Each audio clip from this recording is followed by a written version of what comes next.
Bem-vinda, bem-vindo ao programa Igreja Sinodal. E hoje o nosso assunto é comunicação. O primeiro bloco de nossa conversa é sobre o que apareceu no desafio número 26 da primeira Assembleia Eclesial da América Latina e Caribe: promover uma utilização ética das tecnologias da informação e da comunicação na evangelização. E para refletir conosco sobre o tema de hoje, eu recebo o jornalista Moisés Sbardelotto. Ele é doutor em Ciências da Comunicação, membro do Grupo de Reflexão sobre Comunicação da CNBB, escritor e pesquisador do Núcleo de Estudos em Comunicação e Teologia da PUC Minas. Professor Moisés, muito bem-vindo ao programa Igreja Sinodal. Obrigado, Marcos Túlio. É uma alegria estar aqui dialogando contigo e com todos os teus espectadores. Isso aí, nós trazemos esse tema das comunicações, da comunicação, que aparece nesses desafios ampliados da Assembleia Eclesial. E nesse desafio, professor Moisés, que eu acabei de apresentar, ele traz uma utilização ética das tecnologias da informação e da comunicação. Quando nós pensamos utilização, não corremos o risco de atribuir apenas uma dimensão instrumental à comunicação? Sim, eu acredito que, por um lado, esse é um dos riscos, né? Pensar que hoje a comunicação seria apenas o uso de máquinas, né? De tecnologias propriamente ditas. E a gente sabe que não. A comunicação não se esgota na mera utilização de um maquinário, até porque a gente pode pensar que quando nós usamos qualquer outra tecnologia, a gente usa aquela tecnologia e depois deixa ela de lado, né? Vamos usar aqui como exemplo simples o martelo. A gente usa o martelo e deixa ele de lado. Agora, tudo que envolve a comunicação, não, são tecnologias que acompanham, de certa forma, o nosso dia a dia, e mesmo quando a gente não está na frente de uma dessas tecnologias, a comunicação continua ocorrendo. Então, a comunicação não se esgota nessas tecnologias. Claro que tem um papel importante, o uso das tecnologias, saber usá-las, mas é preciso pensar, então, essa comunicação para além dessas tecnologias, envolvendo, enfim, as nossas relações, o nosso modo de ser, né, o nosso modo de agir também nesses ambientes, e isso está muito além do modo, digamos assim, mais concreto de como a gente usa essas tecnologias ou não. E isso também é um risco para a pastoral, eu diria, né, do ponto de vista da igreja, resumir, sintetizar a ação comunicativa da igreja ao mero uso de tecnologias. E a gente sabe que isso é um risco, né? A pastoral, a evangelização envolvem um processo comunicativo, comunicacional, que recorre a tecnologias, mas é muito mais amplo, muito mais complexo do que apenas, né, esse uso específico de um tipo de máquina, de maquinário. É importante a gente pensar já nesse aspecto que o professor Moisés traz sobre o nosso agir por meio dessas técnicas, tecnologias, sem nos esquecer dessa comunicação que acontece cotidianamente nas relações, nos processos aos quais estamos submetidos. E você que é um pesquisador, principalmente aí da área digital, tem muitas publicações, escritos, né? Mesmo que a gente tenha um grande abismo digital a ser superado, as estatísticas nos mostram isso, nós não podemos ignorar esse contexto, especialmente no que toca à evangelização e aquilo também que a pandemia nos impulsionou, né? Nos empurrou, digamos assim, para esse ambiente. Quais os desafios, professor Moisés, para uma dimensão ética da comunicação na evangelização neste ambiente digital? Eu acho que o principal desafio numa comunicação nesses ambientes digitais é justamente ser uma comunicação que passa pela experiência, muito mais do que pelos conteúdos, pelas mensagens. Esse é um dos riscos, achar que a nossa comunicação também se restringiria ou apenas às tecnologias ou apenas aos nossos conteúdos, aquilo que a gente posta nas redes. E a gente sabe que não é assim. Tanto é que a gente costuma falar na linguagem cotidiana que são redes sociais, porque elas são permeadas, são formadas muito mais pelas nossas relações do que por meras informações soltas ou publicadas nas redes. Então, eu acho que também do ponto de vista da evangelização, o principal desafio é esse, é saber que nós estamos lidando com relações, pessoas em contato com outras pessoas, não é mais aquela comunicação pensada do ponto de vista massivo, alguém que comunica para grandes massas que não tem rosto, não tem história, enfim, quem pegar, pegou, né? Não, nas redes sociais não, a gente sabe que são pessoas concretas, nossos amigos, nossos conhecidos, e, portanto, essa comunicação tem que ser muito mais coerente, né? É uma comunicação que passa muito mais pelo testemunho, não só por parte daquilo que a gente comunica efetivamente, a nossa postagem, o conteúdo da nossa postagem, mas pelo modo de nós sermos. O modo como nós comentamos alguma coisa, o modo como nós dialogamos num grupo de WhatsApp ou de outra rede social, a forma como nós nos posicionamos dependendo da temática que está em discussão.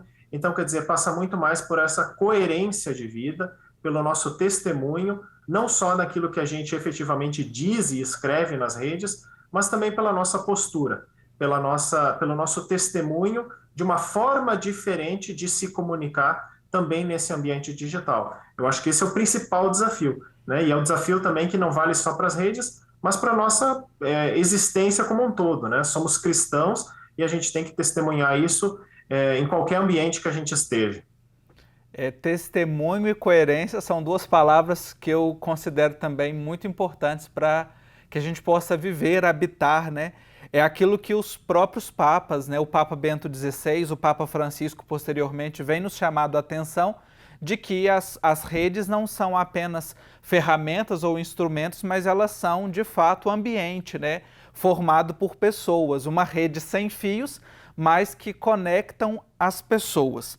Voltando o olhar, professor Moisés, para uma das orientações pastorais que o Desafio 26 nos apresenta, é que os comunicadores devem realizar uma comunicação profética com uma incidência social transformadora. De que forma que os comunicadores podem realizar essa comunicação transformadora? Eu acho que esse é um dos pontos principais para a comunicação católica, a comunicação eclesial, que precisa ser uma comunicação que faça a diferença. Eu acho que nós, como igreja, e o Papa Francisco reitera isso muitas vezes, somos chamados a comunicar o reino, a anunciar o reino, a tornar o reino de Deus presente no mundo. E o reino é isso, é a experiência, em primeiro lugar, do amor de Deus, mas também de relações de um ambiente que é marcado pela justiça e marcado pela paz, principalmente, né? Justiça e paz se abraçarão, já fala a Escritura, né? E essa também é a experiência que a própria vida de Jesus nos transmite.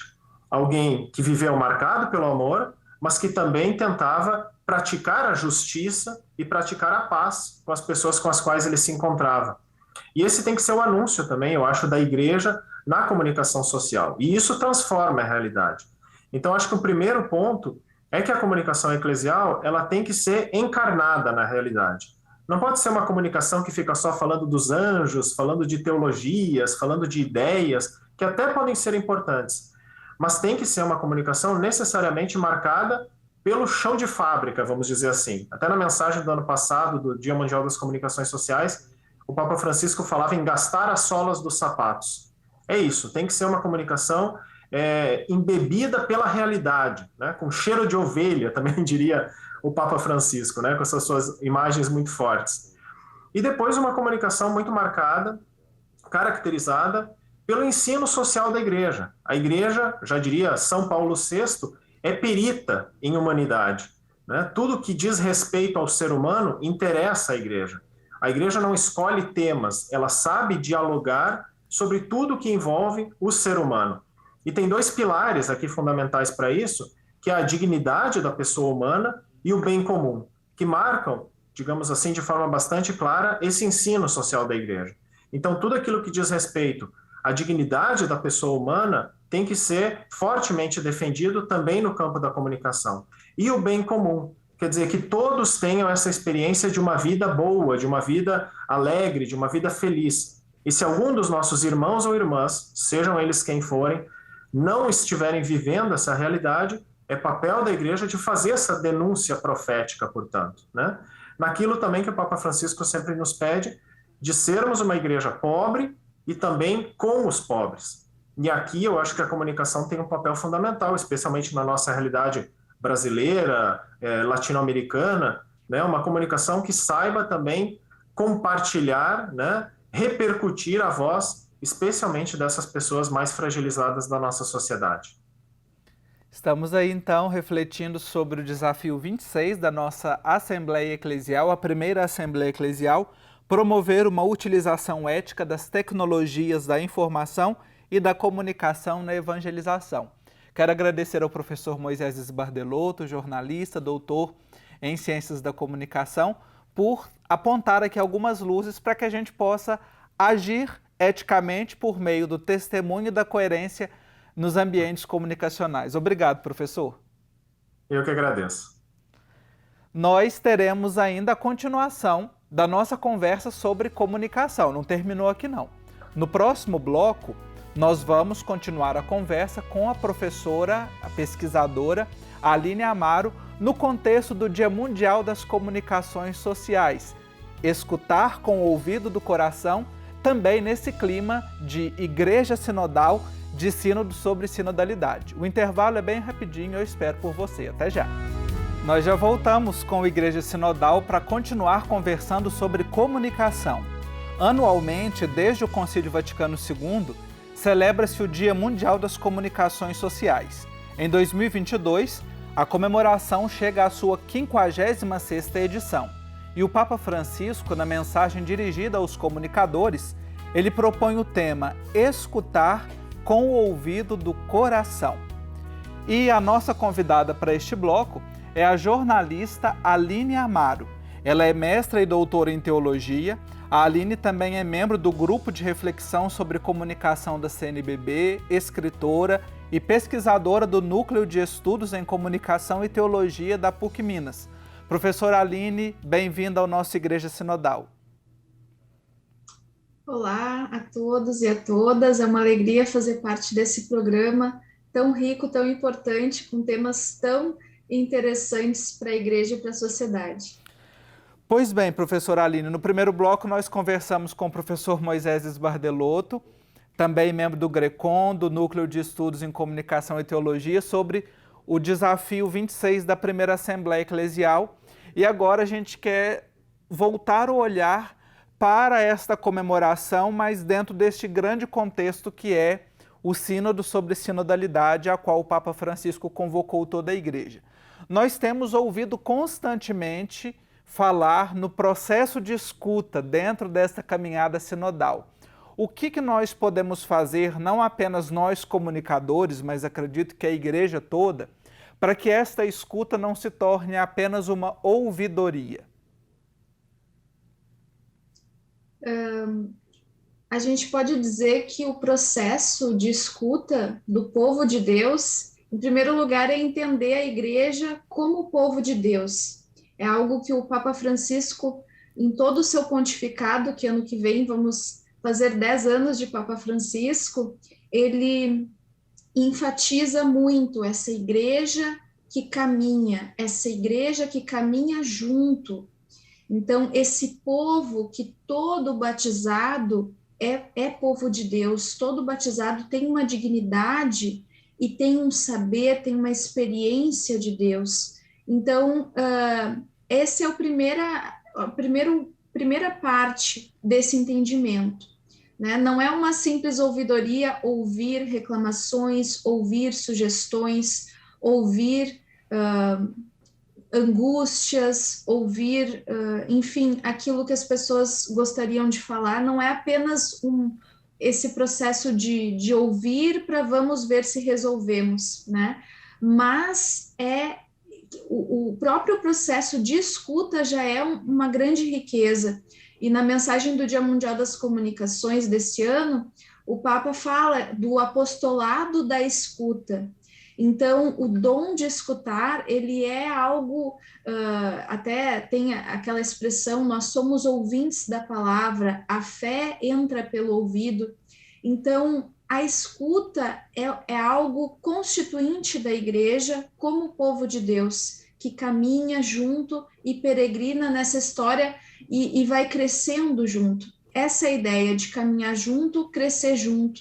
Não é apenas algo administrativo de escutar, mas tem a ver essa escuta do coração, com a mente, essa escuta integral, então atenta à realidade, com empatia, reconhecendo essa dignidade de quem fala, de toda batizada e todo batizado. Então, é um processo dessa escuta da voz viva do povo de Deus, desse sensus fidelium tão importante na tradição da igreja. Então, tem essa preocupação de descer, de ver, de ouvir, de conhecer e reconhecer as pessoas e a realidade em que a igreja está inserida hoje, com os desafios, com todas as angústias e também alegrias desse tempo. É bonito você evocar para nós essa expressão que o Papa Francisco traz na mensagem, que para mim é um dos pontos altos da mensagem do Papa, o apostolado da escuta, e pode ajudar certamente a quem está nos acompanhando, que na sua comunidade eclesial, na paróquia ou na diocese, viveu ou esteja vivendo esse processo de escuta, né? Que é um ato simples, que nós podemos dispensar um tempo para escutar e crescermos com ele e a partir dele enquanto cristãos, né? Discípulos e discípulas de Jesus Cristo, aqueles que escutam o Mestre, mas que escutam também aos seus irmãos e irmãs na comunidade. Agora, trazendo aqui para a nossa realidade da comunicação, da Igreja Sinodal, professora Aline, qual que é o papel da comunicação em uma Igreja Sinodal? Então, a gente precisa entender o que é sinodalidade, né?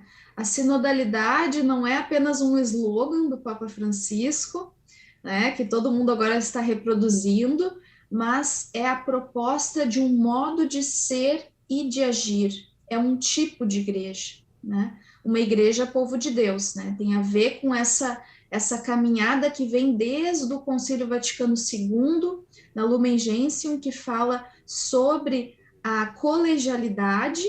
E aí, da colegialidade, o Papa Paulo VI cria o Sínodo dos Bispos, e agora o Papa Francisco dá mais um passo decisivo, que é trazer esse caminhar junto dos bispos para todo o povo de Deus.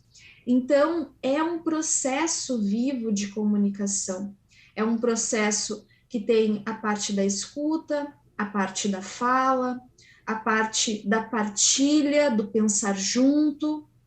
Então, é todo ele, uma igreja sinodal é uma igreja comunicativa, que é tecida, que é enriquecida nesse processo vivo de comunicação. Por isso que pensar a comunicação na igreja hoje é fundamental, é parte constituinte desse processo de sinodalidade. E eu acredito que tenha sido muito providencial o Papa Francisco nos despertar, né, para essa reflexão da escuta, porque muitas vezes, né, nós que somos da área de comunicação, jornalistas, publicitários, relações públicas, a gente acaba concebendo a comunicação apenas como fala, né, como aquilo que é mais utilizado, e vai perdendo essa dimensão também da escuta. E reconhecer-se como igreja sinodal também é abrir espaço, na verdade é uma condição, né, para a escuta. Então é uma chamada de atenção muito importante para nós. Agora, olhando aqui para o chão da nossa realidade, para o chão de fábrica, como o professor Moisés mencionou no bloco anterior, nós estamos vivendo em uma sociedade bastante barulhenta, não apenas na nossa convivência cotidiana, mas também nos nossos ambientes digitais, né? Você também pesquisa, trabalha bastante com essa área do digital. Quais os desafios, professora Aline, para a gente viver a escuta em uma sociedade barulhenta e que, além de barulhenta, é também bastante polarizada? Eu acho que o Papa Francisco, nessa mensagem desse ano, ele dá algumas pistas. Acho que o primeiro desafio é a gente ter essa escuta, autoescuta, né, esse discernimento, revisão da própria vida e da própria forma de comunicar e dialogar, para não ser um um duólogo, ele fala, né? Então, não ser um monólogo de dois, mas ter essa abertura para realmente escutar os outros, né? E ele remete ao apóstolo Tiago, né? Cada um seja pronto para ouvir, lento para falar. Então, essa disposição para escutar, uma disposição real, autêntica, eu acho que é o primeiro desafio, né? Essa abertura realmente de coração, de mente, de ouvidos, esse éfata. E também ele faz essa metáfora, compara com a harmonia das vozes num coral. Então, existem muitas vozes, existem muitos barulhos, mas tudo depende de como nós harmonizamos, que nós possamos escutar o outro, porque nós nos guiamos num coral, e ele fala isso muito bem, nós nos guiamos pela voz do outro, nós temos que escutar a todos para saber como colocar a nossa própria voz. Então, eu acho que esse é um desafio fundamental, é esse fio, esse equilíbrio que não é fácil de encontrar, essa afinação. Então, a afinação e a harmonia dentro dessa melodia, dentro desse processo vivo de comunicação, eu acho que é o maior desafio. Precisa de um ouvido apurado, atento, também precisa do feeling, né? Como se fala, do feeling da música, Sim. Da empatia com o outro, precisa se tornar um com o outro. E esse caminho de sinodalidade é justamente isso. É um caminho que o povo de Deus, a partir da escuta de cada um, vai se tornando, vai unindo as vozes, não uniformizando, mas unindo num coro só, que gera essa comunhão, né? Que seria essa grande melodia do Evangelho. Mas é um grande desafio. Sim. Espero que a gente chegue lá. Vamos, e nós precisamos de ter esperança, né? De saber aí caminhar. Escuta e sinodalidade, que foi o tema dessa conversa com a professora Aline Amaro, jornalista, doutora em teologia. Obrigado pela sua contribuição e partilha aqui no Igreja Sinodal. Obrigada pela oportunidade de poder partilhar um pouco e também escutar muitas vozes depois, né? Fazer ressoar essa mensagem do Papa Francisco e esse caminho sinodal. Isso aí. E refletindo então sobre escuta e sinodalidade, uma palavra do Papa Francisco na mensagem aos comunicadores deste ano, que tanto a professora Aline quanto eu já dissemos, mas eu quero acentuar. Na ação pastoral, a obra mais importante é o apostolado da escuta, oferecer gratuitamente um pouco do próprio tempo para escutar as pessoas. É o primeiro gesto de caridade. Um abraço para você e até o nosso próximo Igreja Sinodal.